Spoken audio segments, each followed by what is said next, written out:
Ini yang terjadi apabila penyakit stroke itu tidak diobati atau dibiarkan, atau sudah pernah berobat, belum ada perubahan tapi tidak berlanjut pengobatannya. Kira-kira ada 3 kemungkinan ketika penyakit stroke itu tidak diobati atau sudah pernah berobat, tidak ada perubahan tapi tidak berlanjut untuk pengobatannya. Yang pertama, kemungkinan yang pertama yaitu adalah dapat menyebabkan kecacatan secara permanen. Sebagaimana kita tahu bahwa penyakit stroke sampai saat ini menjadi penyebab kematian dan kecacatan tertinggi di Indonesia. Makanya teman-teman semua yang saat ini sedang terkena penyakit stroke atau orang tuanya terkena penyakit stroke, saudaranya terkena penyakit stroke, segera berobat kemanapun dan entah bagaimanapun caranya supaya penyakit stroke itu bisa sembuh. Ada banyak metode yang bisa teman-teman lakukan supaya bisa terhindar atau supaya bisa sembuh dari penyakit stroke. Yang terpenting kita mau berusaha. Untuk hasilnya kita pasrahkan kepada Tuhan yang memberi kesembuhan. Lalu kemungkinan yang kedua yaitu adalah tidak sadarkan diri. Penyakit stroke itu menyerang saraf otot saraf. Penyakit stroke itu menyerang saraf otak kita. Makanya kalau dibiarkan itu banyak kemungkinan sebenarnya. Cuma saya meringkas menjadi 3 saja. Banyak kemungkinan yang akan terjadi. Salah satunya itu kehilangan kesadaran. Ada yang kehilangan ingatan, ada yang tidak bisa ngomong. Itu karena ada kerusakan di otak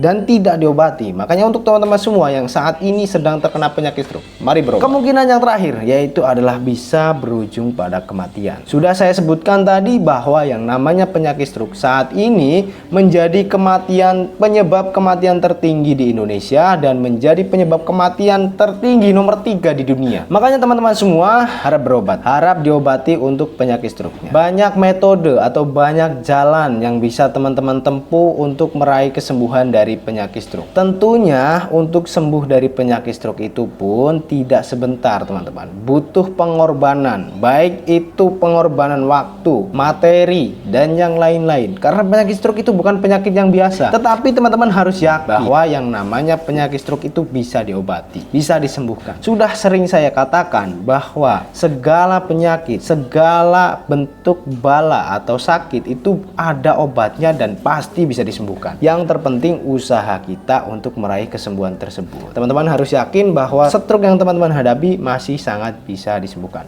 Entah bagaimanapun caranya, yang terpenting usaha. Metode pengobatan stroke pun pada saat yang sekarang, pada era yang sekarang itu banyak sekali. Ada metode terapi, metode obat-obatan, metode langsung ke dokter atau ke rumah sakit, banyak sebenarnya teman-teman. Cuma ya itu sudah saya sering sebutkan bahwa penyakit stroke itu tidak ada kata instan dalam penyembuhannya. Yang penting tetap semangat, yang terpenting kita tetap berusaha. Untuk teman-teman semua yang sedang berjuang untuk pengobatan penyakit stroke, semoga cepat sembuh, semoga cepat pulih, semoga bisa kembali normal seperti sebelum terkena penyakit stroke. Sedikit info dari saya, terima kasih, salam.